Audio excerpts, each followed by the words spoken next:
안녕하세요. 예, 반갑습니다. 저는 AWS 솔루션스 아키텍트 신중훈입니다. 오늘은 지난 2년 동안 저와 함께 클라우드 여정을 함께 하신 토스증권의 오창훈 CTO님과 라원수 네트워크 엔지니어 두 분을 모시고 MTS 구축 사례를 소개해 드리려고 합니다. 먼저 본 발표를 위해서 많은 도움을 주신 토스증권의 엔지니어와 많은 관계자분들께 감사의 말씀드립니다. 그리고 본 강연을 통해서 여러분들이 디지털 전략 수립과 이행에 많은 도움이 되길 바라며 발표를 시작하겠습니다. 오늘 발표 순서는 다음과 같습니다. 먼저 토스증권의 클라우드 여정에 대해서 간단히 말씀드리겠습니다. 이어서 토스증권의 CTO이신 오창훈 CTO님을 모시고 토스증권의 비전과 AWS 클라우드를 채택한 배경에 대해서 말씀을 드리겠습니다. 그리고 이어서 토스증권 네트워크 엔지니어 라원수님을 모시고 시세 서비스를 제공하기 위한 MTS 구축 사례를 말씀드리겠습니다. 그리고 끝으로 클라우드를 도입하는 데 있어서 증권팀만의 어떤 차별화된 경쟁력을 말씀드리면서 강연을 마무리하겠습니다. 먼저 토스증권의 클라우드 여정입니다. 좌측에 보시는 것처럼 요즘은 어린이들도 이제 모바일로 실시간 콘텐츠를 즐기는 시대가 되었습니다. 오늘 행사장에 굉장히 많은 분들이 오셨는데요. 여기에 오신 분들도 한 번쯤은 금융 앱을 이용해서 간편 결제나 간편 송금 또는 주식 거래를 해보신 경험이 있으실 거라고 생각이 듭니다. 저도 오늘 행사장에 오면서 제가 설치해 놓은 증권 앱이 관심 종목에 대한 알림을 주면서 제가 매수 또는 매도하도록 유도를 하고 있었는데요. 그래서 오늘의 주제인 증권 앱은 말 그대로 투자자가 투자를 결정할 수 있도록 최신의 시장 정보를 실시간으로 그리고 또 안정적으로 제공하는 것이 굉장히 중요합니다. 그리고 최근 금융투자 업내 모바일 매체의 높은 성장은 틀림없이 증권회사에게 이제 또 다른 기회이기도 합니다. 하지만 대부분의 증권사는 급증하는 모바일 트랜잭션을 처리하기 위한 이제 IT와 관련된 규모 산정이나 예산을 편성하기가 좀 어려운 게 현실입니다. 그렇다면 금융투자업 내 모바일 매체가 얼마나 성장했는지 한번 살펴보겠습니다. 지금 좌측에 보시는 것처럼 지난 5년간 매체별 주식거래 비중의 변화를 나타내는 그래프인데요. 지금 보시는 것처럼 기존에는 HTS가 이제 주 거래 매체 수단이었다고 한다면 2019년도를 기점으로 MTS가 역전한 상황입니다. 그리고 이 비중은 점차 늘어서 현재는 한 50% 정도에 육박한 상태인데요. 그리고 2019년도 동안 이제 매체의 변화뿐만 아니라 양적, 질적 성장이 있었습니다. 실제 이용자도 5배 가량 증가를 했었고, 그리고 이용 금액 규모도 4배 정도 성장을 했습니다. 그리고 보시면 좀 놀라운 수치가 있죠. 해외 주식 비중이 굉장히 증가했습니다. 실제 이용 금액이 11배 성장을 했고, 실제 오늘 발표해 주실 토스증권이 한 20% 정도의 마켓쉐어를 가지고 있습니다. 그럼 이렇게 금융투자업계 내 모바일 매체가 성장하고 있는데 토스증권은 어떠한 행보를 했을까요? 토스증권은 모바일 주식 투자의 새로운 표준이 되겠다라는 포부를 가지고 출범한 이제 불과 2년밖에 되지 않은 회사입니다. 하지만 중요한 것은 이렇게 모바일 거래가 폭증하는 가운데 모바일 매체의 중요성을 누구보다 더 잘 알고 있고 누구보다 더 어려움을 많이 겪어왔었던 거죠. 그리고 토스증권은 출범 후 얼마 되지 않아서 이제 토스증권의 비전과 그리고 높은 생산성 그리고 비즈니스 확장성을 위해서 조기에 AWS 클라우드를 채택을 했습니다. 그리고 아래에 보시는 것처럼 지난 2년간 이제 다양한 기술적인 경험과 노하우를 쌓아서 이제 시세 서비스와 관련된 시스템을 클라우드에 구축하고 운영하고 있는 상태입니다. 그래서 지금부터 오창훈 CTO님과 라원스 네트워크 엔지니어 두 분을 모시고 토스증권의 비전과 AWS를 채택한 배경 그리고 시세 서비스를 제공하기 위한 기술 구조에 대해서 말씀드리도록 하겠습니다. 그럼 먼저 오창훈 CTO님을 모시겠습니다. 많은 박수로 환영 부탁드리겠습니다. 안녕하세요. 안녕하세요. 네, 안녕하시죠? 네. 저는 토스증권에서 테크헤드를 맡고 있는 오창훈이라고 합니다. 반갑습니다. 너무 사람이 많아서 제가 다소 긴장할 수 있는데요. 일단 제가 오늘 들려드릴 얘기는 토스증권이 바라보는 기술적 방향성에 대한 이야기고요. 되게 거창한 주제는 아닐 수 있어요. 하지만 소박하지만 저희 팀이 어떤 기술적 방향을 추구하는지 소개해 드리려고 합니다. 일단 블리츠 스케일링이라고 하는 워딩을 제가 주제로 정했는데 혹시 들어보신 분 계신가요? 네. 이 블리츠 스케일링 전략은 2018년도에 이제 링크드인의 이제 창업자인 리드 호프먼이라고 하는 분이 스탠포드에서 강연을 하면서 굉장히 유명해진 전략이기도 해요. 근데 블리츠 스케일링은 보시다시피 불확실한 상황 안에서 속도를 효율보다 우위에 두는 전략입니다. 보통 기업은 이윤에 목적을 두는데 이 블리츠 스케일링 전략은 이윤이 목적이 아니라 성장이 목적이에요. 성장이 목적이라는 것은 시장 점유율, 시장의 독보적인 위치가 목적인 거고요. 시장의 독보적인 위치는 누가 만들어줘요? 고객이 만들어줍니다. 결론적으로는 고객을 중심으로 한 서비스를 시장에 빠르게 제공해서 시장의 독보적인 위치를 차지하는 거예요. 여러분들이 잘 아시는 일반적인 이런 블리츠 스케일링 전략을 활용한 기업은 팡이라고 불리는 기업들이에요. 구글, 페이스북, 그다음에 지금 AWS 행사를 하고 있는 아마존, 그리고 최근에는 제가 목격하고 있는 이제 기업이 하나 있는데 테슬라예요. 혹시 테슬라 주주분 계신가요? 아니면 테슬라를 차주분 계세요? 전 테슬라 주주인데요. 최근에 테슬라가 보면 이윤을 최소화하고 있죠. 그러면서 시장에 급진적인 시장 확보를 위해서 전략을 펼쳐나가고 있고 그런 것들을 여러분이 이제 과정에서 목도하고 계시다고 생각이 듭니다. 이 블리츠 스케일링 전략에 있어서 가장 중요한 건 뭐라고요? 고객입니다. 고객 중심적 전략이고 토스팀에서는 이런 전략을 두고 약간 저희가 과격한 언어를 사용을 하고 있어요. 미친 고객 만족, 미친 고객 만족감을 제공해서 위대한 성장을 만들자라고 하는 그런 좀 약간 닭설 돋긴 하지만 그런 이야기들을 많이 하곤 합니다. 그래서 AWS 행사이기도 하고 해서 아마존에서는 과연 이런 블리츠 스케일링 전략을 어떻게 활용했는지 알아보고자 합니다. 일단 이커머스 분야에서 같은 물건이 존재한다고 했을 때 사람들은 어떤 물건을 선택할까요? 동일한 물건이라면 낮은 가격을 선택합니다. 그럼 이커머스에서 성장하려면 낮은 가격을 제공하면 돼요. 그러면 낮은 가격은 고객 방문을 유도합니다. 왜? 고객이 낮은 가격을 원하고 낮은 가격을 원했다는 것은 고객 만족도가 되게 높다는 거죠. 고객이 많으면 어떻게 돼요? 매출이 증가하게 되겠죠. 매출이 증가하면 어떻게 돼요?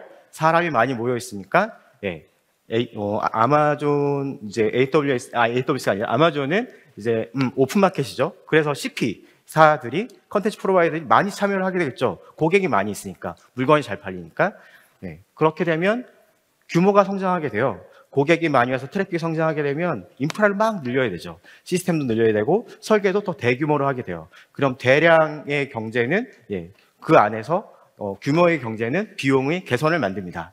비용의 개선이 만들어졌어요. 아마존은 그럼 어떻게 해요? 그 비용을 다시 고객한테 줍니다. 어떻게? 쿠폰을 뿌리든 가격 할인을 하든 마케팅을 하든 해서 기업의 이윤을 내는 걸 목적으로 하기보다는 더 낮은 가격을 만들어서 고객 방문을 더 유도하는 거예요. 이걸 빠르게 루프로 돌리면 정말 미친 고객 만족감을 제공하면서 성장을 이룰 수 있게 되겠죠. 제가 이 얘기를 드린 이유는 저희 토스증권도 초기에 이런 성장 전략을 사용해서 성장을 해왔던 것 같아요.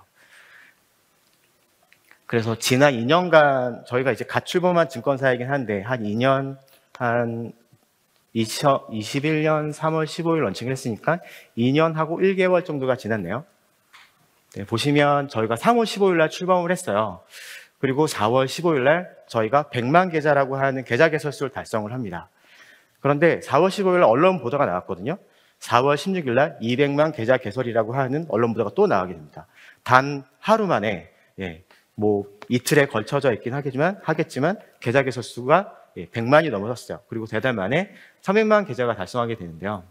이 숫자는 국내에도 없고 전 세계에도 없는 숫자입니다. 엄청난 계좌 개설 수이고요. 근데 이게 어떻게 만들어졌을까요?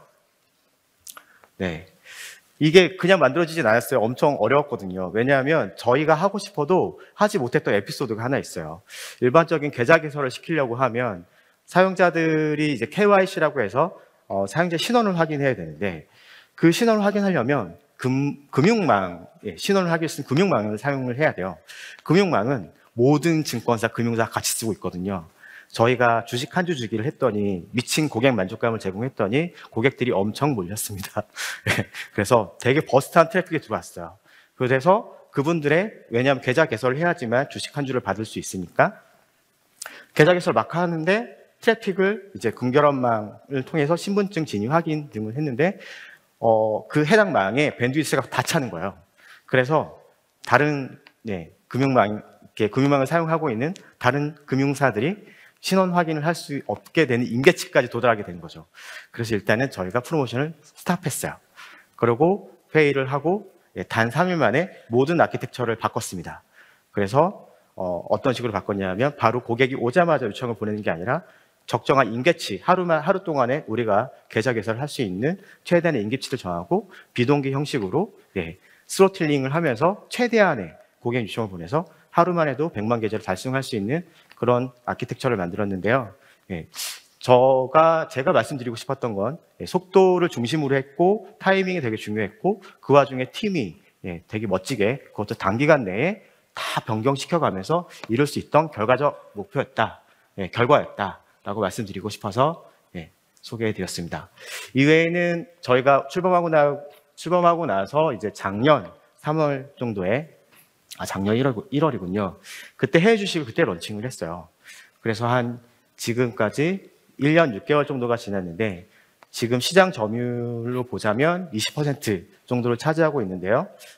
바로 위가 이제 키움증권이라고 하는 국내 1위 증권사고 얼마 지나지 않아 저희는 1위를 달성할 수 있을 거라고 믿고 있습니다.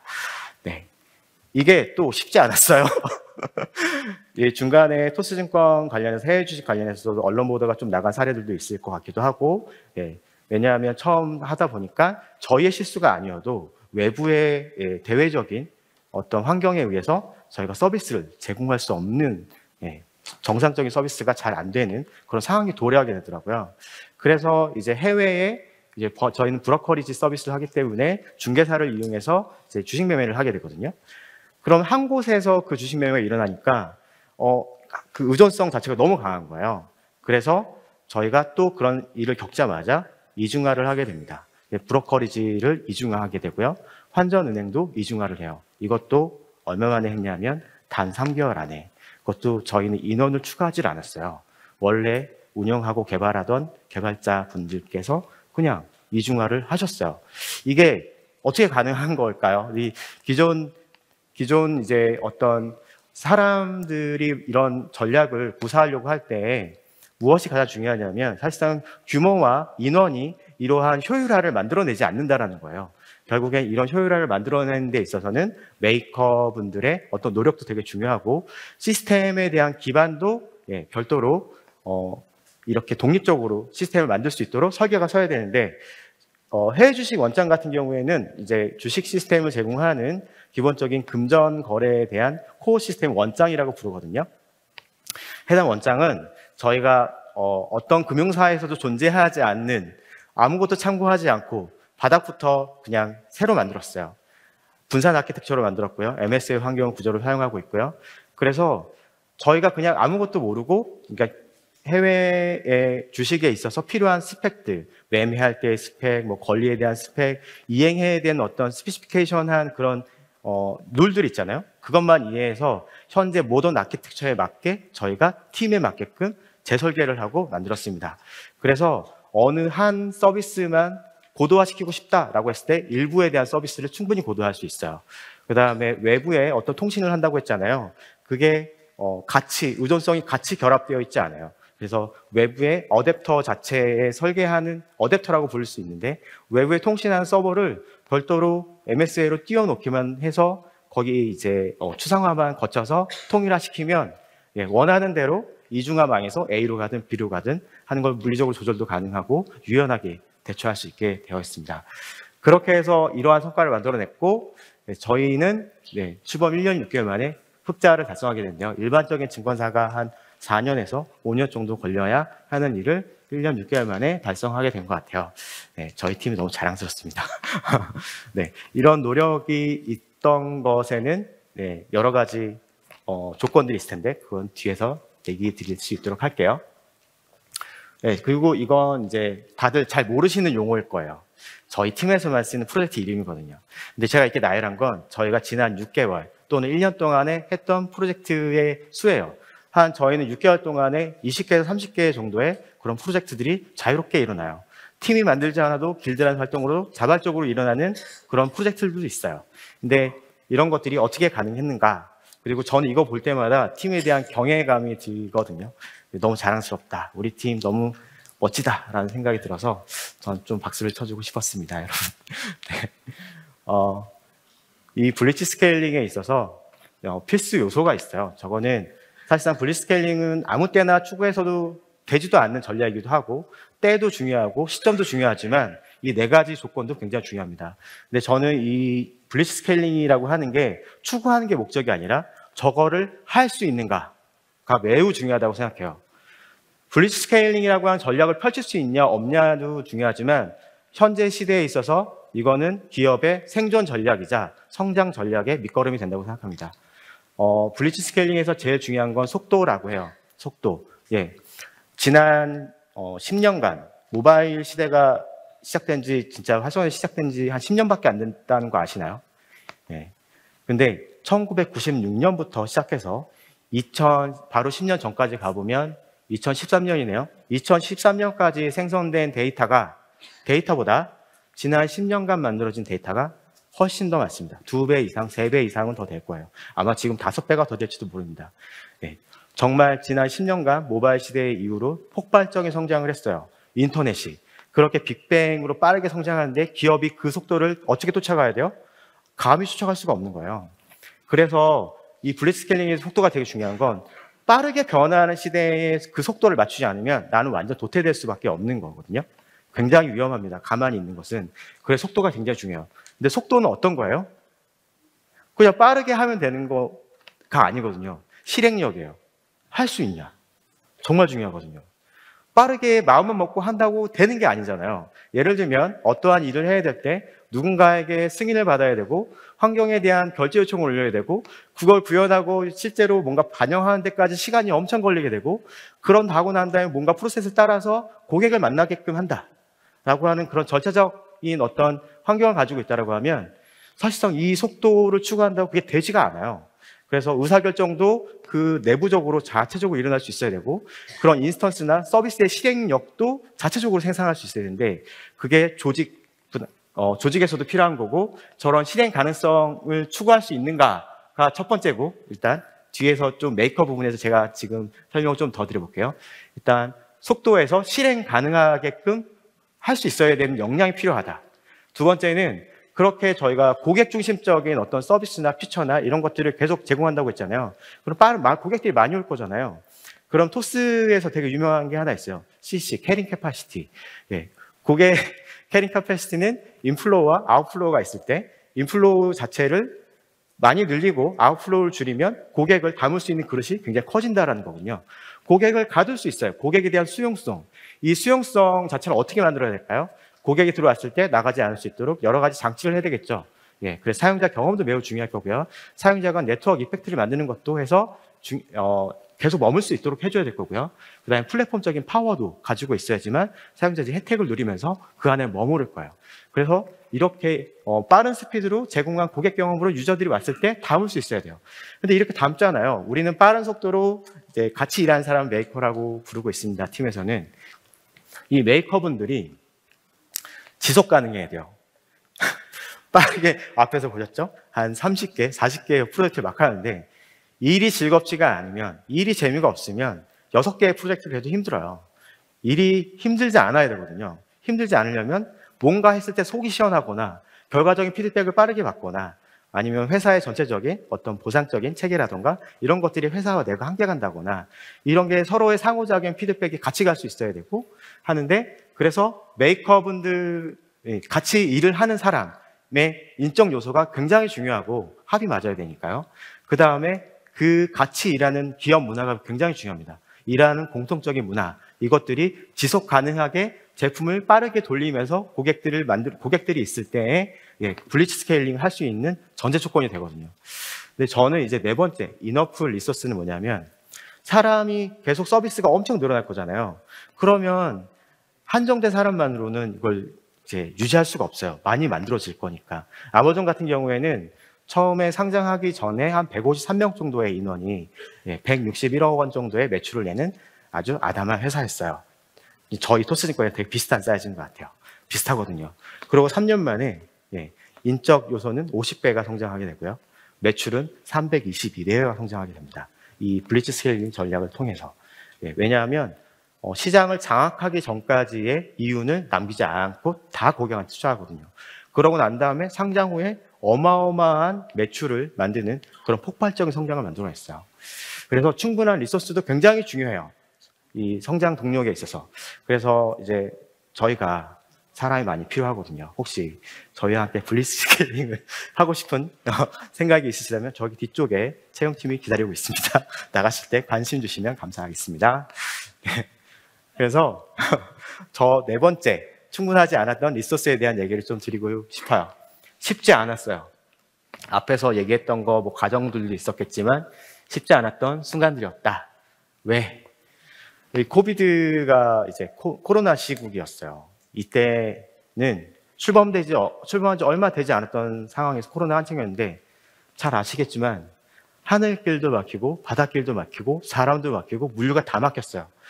성장할 때 가장 우리가 시스템적인 성장할 때 중요한 건 뭐예요?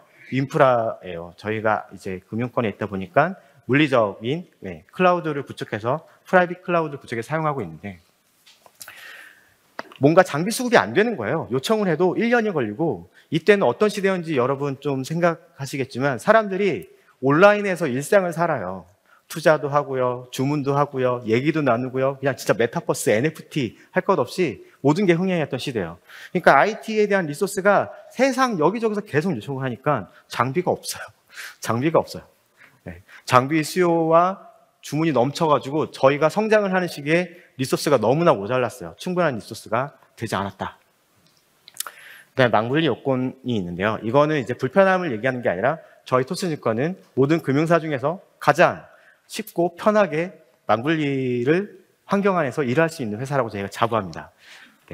그래서 잠깐 소개시켜드리면, 망분리의 불편함보단 일단 망이 분리되어 있잖아요. 이게 업무할 수 있는 망이 따로 있을 거고, 그 다음에 개발할 수 있는 망이 따로 있을 거고, 실질적인 라이브 서비스를 해야 될 땐 외부가 단절되어 있는 공간 안에서 서비스 제공해야 돼요.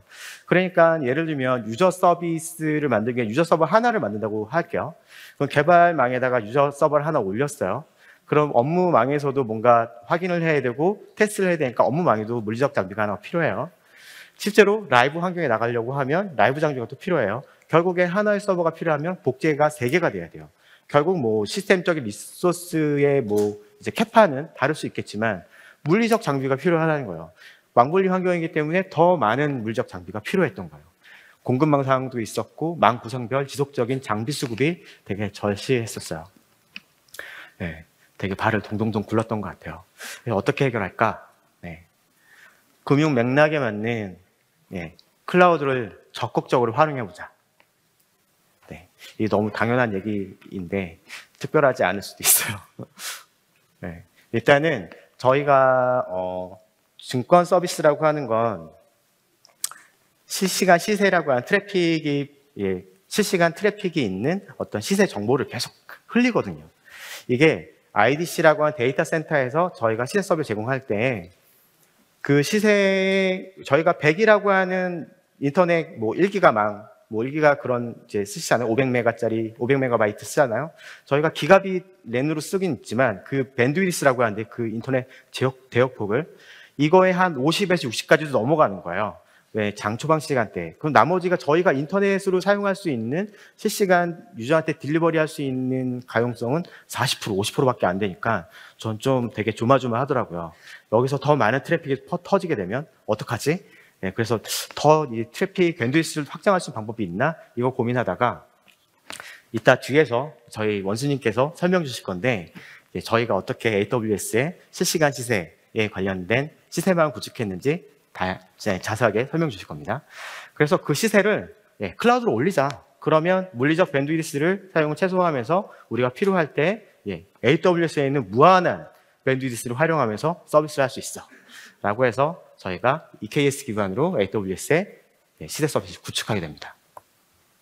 두 번째, 클라우드 환경 안에서 뭔가 할 수 있는 것 뭐가 있을까? 개발망을 아예 AWS로 올리자. 그래서 개발망에서 쓰고 있는 모든 데이터 자체를 다 삭제하고 개발 데이터로 전환하고 익명화시키고 해서 개발용으로 쓸 수 있는 데이터로 만들어서 AWS의 데이터 시스템을 구축을 하고 모든 이제 인프라를 EKS 기반으로 해서 쿠버네티스 기반으로 AWS에 올리게 됩니다. 그렇게 해서 개발망을 구성을 했더니 어떤 사례가 펼쳐졌냐면요. 기존에 개발망에 있던 인프라 장비들을 모자랐던 곳에다가 업무망과 폐쇄망에 자원을 공급할 수 있게 됐어요. 그리고 개발 편의성도 더 높아졌어요. 이제 저희가 항상 개발망의 물리적 가용성이 모자라가지고 개발 서버를 띄워놓으면 리소스가 부족해서 되게 곤란한 상황들 많이 겪었었거든요. 무한한 인프라를 사용할 수 있는 환경이 생긴 거예요. 언제나 어디서든 원하면 쓸 수 있는 환경이 생겨서 생산성도 증대되었고 상대적 비용 절감도 하게 된 것 같습니다. 마지막으로는 제가 시간을 너무 많이 썼어요. 더 좋은 서비스를 만들기 위해 효율을 극대화하는데 증권팀이 최선을 다하고 있습니다. 저희는 하이퍼 오토메이션을 추구하고 있고요. 자동화를 위한 자동화의 끝은 어디까지일까? 이제 증권 시스템을 이루는 대부분의 서비스들이 여러분이 만난 서비스는 증권 서비스 30%밖에 안 돼요. 나머지 70%는 내부에 있어요. 그 내부에 있는 그런 서비스들을 잘 구축하기 위해서 노 오퍼레이션, 노 엔지니어링, 엔지니어 없이도 잘 될 수 있도록 그다음에 로우 코드 기반으로 어드민 빌더 같은 걸 저희가 만들어서 제공하려고 지금 중간 실험 단계에 있고요. 그래서 원하는 화면을 그려서 개발자한테 이 데이터에 넣어줘 라고 한 다음에 정의를 하면 그 환경에 맞게끔 데이터를 다룰 수 있는 어드민 환경이 컴플라이언스 요건과 보안 요건에 맞게끔 생성이 되고 그 화면을 해당 서비스 담당자가 쓰면 돼요. 그래서 로우코드와 노코드 기반에 맞게끔 새로운 시대에 걸맞게끔 증권 업무 환경을 제공하려고 하고 있습니다. 이외에 사용자 데이터 저희가 되게 많아요. 그것도 이제 오토메이션을 할 때 뭐 카오스 엔지니어링이라든가 퍼포먼스 테스트를 그냥 정해진 대로 하는 것은 의미가 없는 것 같다. 그래서 AI 기반으로 학습을 시켜서 사용자 트래픽에 맞게끔 변화를 만들고 그것들에 대해서 미리 어떻게 예상을 하고 안정성 서비스를 제공할 수 있는데 까지 가보려고 합니다. 이외에도 너무나 다양한 실험들과 도전들이 저희 증권팀에 있어요. 그래서 너무 재밌는 그런 저희가 엔지니어링을 하고 있으니까 함께 하고 싶으신 분들 이따가 세션 끝나면 뒤에서 저희 채용팀을 찾아주시면 좋겠습니다. 다음으로는 제가 아까 얘기 드렸던 대로 시세 설명을 해주실 원수님을 소개시켜 드리겠습니다. 안녕하세요. 톱스증권의 네트워크 엔지니어로 일하고 있는 라원수입니다. 반갑습니다. 네트워크 엔지니어가 AWS 서밋 발표장에서 발표를 하는 게 되게 생소하실 것 같아요. 저도 상당히 생소합니다. 그 이유에 대해서는 뒤에서 잠깐 설명드리도록 하고요. 앞서 창훈님께서 저희 토스증권이 2년 동안 걸어왔던 길에 대해서 간략하면서도 길게 설명해 주셨는데요. 제가 앞에서 들으면서 저도 토스증권에 입사하고 나서 여러 가지 에피소드들이 생각이 나면서 감회가 새로웠던 것 같습니다. 이어서 제가 발표할 내용은 AWS의 저희 토스증권이 MTS 시세 인프라를 구축한 사례에 대해서 말씀드리도록 하겠습니다. 먼저 발표에 앞서서 자주 나오게 될 키워드를 한번 정리하고 나가면 좋을 것 같습니다. 먼저 MTS인데요. 모바일 트레이딩 시스템의 약자로 말 그대로 모바일에서 주식 거래를 할 수 있는 어플리케이션을 뜻합니다. 증권사에서는 주로 이 시스템을 지칭하기도 하고요. 두 번째는 시세입니다. 거래를 하기 위해서 매수, 매도 호가 같은 체결 정보를 제공하고 그리고 기타 시장 정보를 포함하고 있는 단어로 저는 계속 지칭해서 말하도록 하겠습니다. 마지막은 멀티캐스트입니다. 멀티캐스트는 동일한 데이터를 다수의 목적지로 전송하기 위한 1대다 통신 방식인데요. 전송자가 계속 매번 동일한 데이터를 반복해서 전송하지 않고 한 번의 전송만으로도 다수의 목적지로 동일한 데이터를 전송할 수 있기 때문에 네트워크 리소스를 아낄 수 있는 장점이 있습니다. 그래서 보통 증권회사에서 시세를 전달하거나 아니면 멀티미디어 콘텐츠를 다루는 사이트에서 주로 사용하는 통신 방식입니다. 아마 AWS 관계자 여러분들이 저를 발표자로 지목하신 이유는 이 세 가지 키워드를 네트워크 엔지니어 관점에서 간략하고 쉽게 설명할 수 있지 않을까 해서 지목을 해주셨던 것 같습니다. 저도 이 키워드를 가지고 계속해서 발표를 이어나가도록 하겠습니다.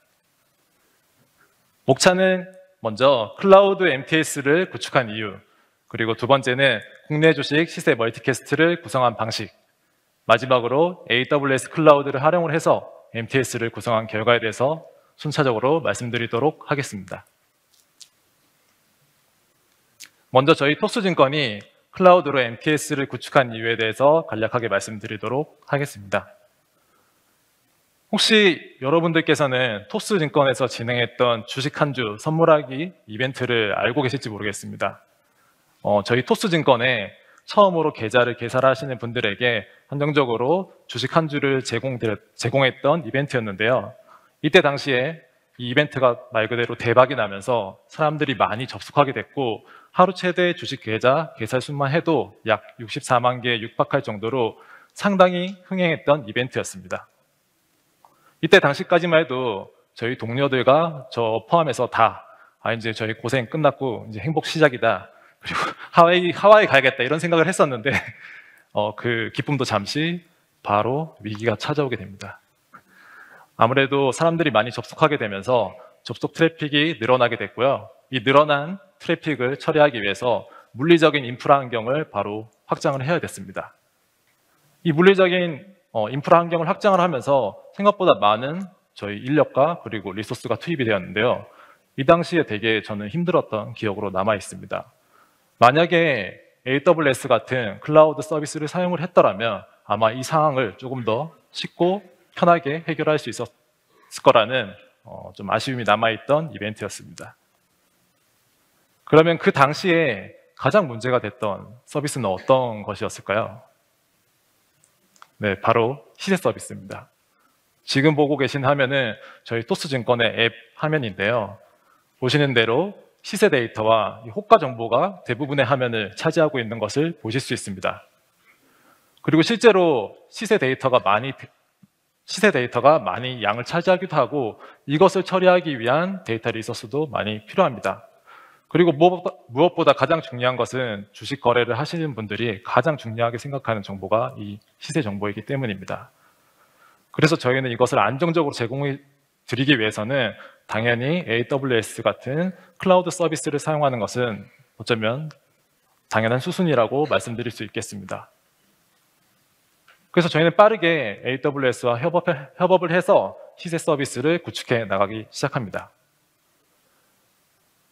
먼저 진행했던 것은 저희 국내 주식 시세를 멀티캐스트 방식으로 설정했던 방법입니다. 간략하게 주식 시세의 흐름을 말씀드리면은 저희 한국거래소에서 다양하게 생성된 시세 정보는 각 증권사와 연결되어 있는 전용 회선을 통해서 멀티캐스트 방식으로 증권사로 데이터를 전달해 주게 됩니다. 그리고 증권사는 수신받은 데이터를 바로 고객에게 전달하지 않고 시세를 고객의 니즈에 맞춰서 가공 처리한 다음에 다시 다수의 고객에게 전달을 하게 됩니다. 어렵지 않죠? 이 과정에서 한국거래소에서 전달받은 시세는 증권사의 시세 FEP를 거쳐서 크게 두 가지 처리 과정을 거치는데요.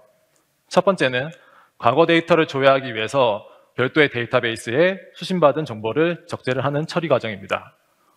고객은 필요한 정보를 REST API를 써서 데이터베이스에 적재된 정보를 조회할 수가 있습니다. 그리고 두 번째는 현재가나 호가처럼 빠르게 변하는 데이터들을 실시간으로 처리해주는 방법인데요. 이것은 웹소켓 방식으로 고객에게 데이터를 업데이트하게 됩니다. 저희는 크게 이 두 가지를 AWS에 적용하고 싶었습니다. 그렇게 해서 처음 시도했던 프로젝트는 실시간 시세 서비스를 AWS에 적용하는 것이었습니다. 실시간 시세는 최신의 정보가 필요한 레이턴시가 중요한 서비스이기도 했고 저희 주식시장 특성상 장 초반에 많은 접속자가 몰리게 되는데요. 이때 실시간 시세 데이터가 많이 처리가 필요하기 때문에 온프렘에 충분한 리소스를 확보를 하고 있지만 혹시나 이 리소스를 상회하는 수준의 접속자가 들어왔을 경우를 대비해서 AWS의 실시간 시세를 올리게 되었습니다. 그리고 만약에 문제가 발생했을 때를 대비해서 AWS의 실시간 시세를 스케일 아웃해서 서비스 안정성을 확보할 수 있었습니다. 그리고 저희가 최종 목표를 하는 것이 있습니다. 이 실시간 시세뿐만 아니라 과거 데이터를 조회할 수 있는 누적 시세, 그리고 시세 FEP 뿐만 아니라 시세와 관련된 모든 서비스들을 AWS에 올리는 것입니다. 그러기 위해서는 첫 번째로 한국거래소에 있는 멀티캐스트 시세를 AWS까지 확장하는 것이 필요했습니다. 이 멀티캐스트를 확장을 하기 위해서 준비가 필요했던 AWS 구성은 어떤 것이 있었을까요? 먼저 멀티캐스트 기능이 활성화되어 있는 트랜지 게이트웨이를 생성해 줍니다. 그리고 멀티캐스트를 전송하는 소스와 멀티캐스트를 수신받을 수 있는 멤버가 포함되어 있는 VPC를 이 트랜지 게이트웨이와 연결을 해줍니다. 마지막으로 멤버 그리고 소스가 포함되어 있는 서브넷을 멀티캐스트 도메인으로 등록하게 되면은 AWS 내부에서는 멀티캐스트 통신을 하기 위한 준비 과정은 모두 완료가 됩니다. 하지만 저희는 온프렘과 AWS 사이에 멀티캐스트 통신이 필요한 하이브리드 구성이었기 때문에 가상에 어떻게 보면 연결이 필요했는데요. 이것을 지원하는 것이 GRE 터널링 기술입니다. 이 GRE 터널링 기술을 통해서 실제로 멀티캐스트 데이터가 통신하기도 하고 그리고 멀티캐스트 라우팅이 포함되어 있는 핀 프로토콜도 활용을 할 수가 있습니다. 이 부분은 사실 조금 복잡해지기 때문에 뒤에서 제가 사례를 들어서 자세하게 한번 더 설명드리도록 하겠습니다. 좌측에 보이시는 화면은 저희 토스증권의 온프렘입니다. 그리고 우측에는 AWS가 있는데요. 이 둘 사이는 다이렉트 커넥트로 연결을 해줍니다. 그리고 멀티캐스트를 사용하기 위해서는 GRE 터널링이 필요하다고 앞서서 말씀드렸는데요. 이 GRE 터널링을 맺기 위해서는 양 로케이션에 라우터가 필요합니다. 그리고 하지만 AWS에는 고객사와 연결해 줄 수 있는 물리적인 라우터를 지원해 주지 않기 때문에 EC2 인스턴스 타입의 가상 라우터를 직접 생성해 줘야 됩니다. 이 이미지는 AWS의 마켓플레이스에서 주니퍼나 시스코 라우터 이미지를 사용하시면 됩니다. 이렇게 생성된 가상 라우터와 온프렘의 라우터를 GRE 터널로 연결해 주게 되면은 일종의 가상 인터페이스가 생성이 되는데요. 이 두 인터페이스는 마치 물리적으로 연결되어 있는 것 같은 역할을 합니다. 그리고 아까 말씀드렸던 멀티캐스트 라우팅 프로토콜이 포함되어 있는 이 PIM이라는 것을 인터페이스로 지정을 해주게 되면은 온프렘과 AWS 사이에 멀티캐스트를 하기 위한 준비는 모두 완료가 됩니다. 이렇게 저희가 AWS에서 멀티캐스트를 설정하면서 몇 가지 주의사항도 확인할 수가 있었습니다. 앞서 말씀드린 멀티캐스트를 위한 가상 라우터를 생성해 줄 때는 반드시 AWS 니트로 시스템을 사용해야만 했고요. 그리고 멀티캐스트 도메인은 스태틱과 IGMP 버전 2까지 지원을 하는데요. 이 IGMP 버전 2를 사용하게 되면은 일일이 멀티캐스트 멤버의 ENI나 아니면 소스의 ENI를 등록하지 않으셔도 자동으로 등록과 해지 절차를 진행해주는 장점이 있습니다. 그리고 마지막으로 혹시나 같은 서브넷상에 멀티캐스트를 송신하는 소스나 수신할 멤버를 생성하면은 굳이 이 트랜지 게이트웨이를 연결을 해야 되나라고 생각하실 수 있는데요.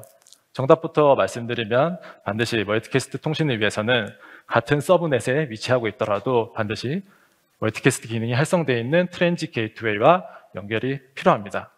이 부분은 나중에 AWS에서 멀티캐스트를 설정하시면서 참고하시면 좋을 것 같습니다.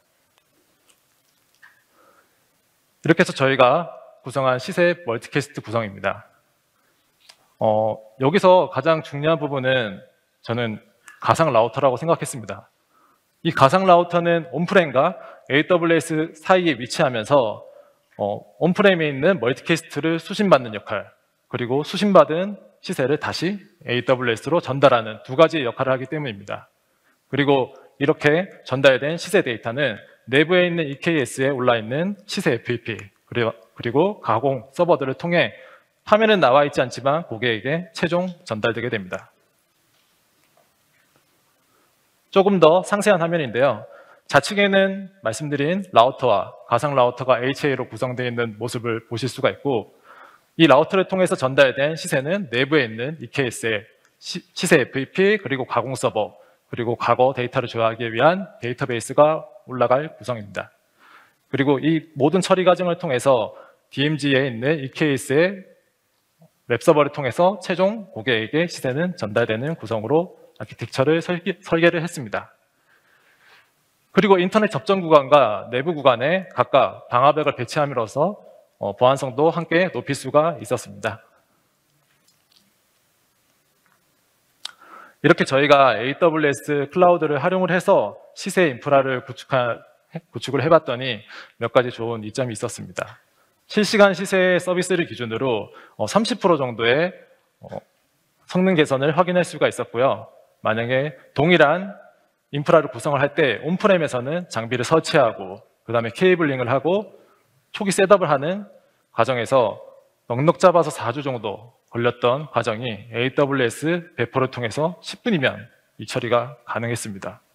아마 여기 와 계신 여러분들은 다 이 내용을 충분히 알고 계실 건데, 인프라 관리를 하는 제 입장에서 한번 경험을 해봤을 때 이 편리함은 되게 크게 다가왔던 것 같습니다.